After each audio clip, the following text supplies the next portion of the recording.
Psalm 33, 6 through 9 says, "By the word of the Lord the heavens were made, and by the breath of his mouth all their hosts. He gathers the waters of the sea together as a heap.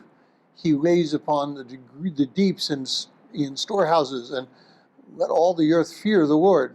Let all the inhabitants of the world stand in awe of him. For he spoke, and it was done. He commanded, and it stood fast."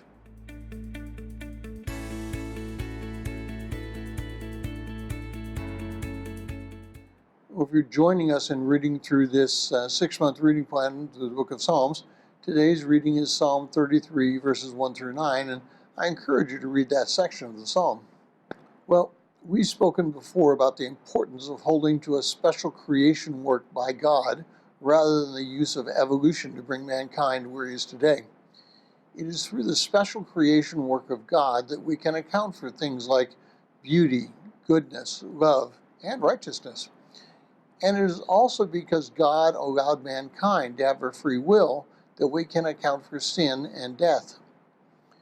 Now, without holding the creation narrative, we will have a very difficult time, an almost impossible time, you might say, of explaining how those things came to be. So, David's response to his recognition of God's creation is one of praise and of thankfulness. It is one of joy and singing. And throughout Judaism and the church, singing has been a valued part of our worship. Some of the more modern songs today reflect our culture as much as the hymns of the 18th and 19th century reflected the culture of that day. But what we sing about has not changed, only how we sing about it. Look how David approaches God's creation. His first statement in verse 6 is that it was by God's word and breath that the heavens were made and all of their host. It is God who created us. It is God to whom we are responsible. It is He who is the powerful one. And He controls our nature. This presents a very interesting problem for Christians. There's a lot of talk today about global warming and man-made climate change. Those who hold to a more radical position hold that mankind is the one who controls nature. Now, this simply isn't true. And I think God's used it as a tool by Satan today to convince us of our supreme power rather than God's supreme power.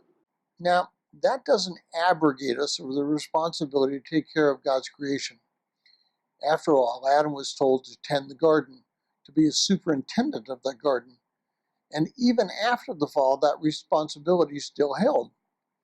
Mankind has a responsibility to rule the earth, and therefore mankind has a responsibility to take care of God's creation.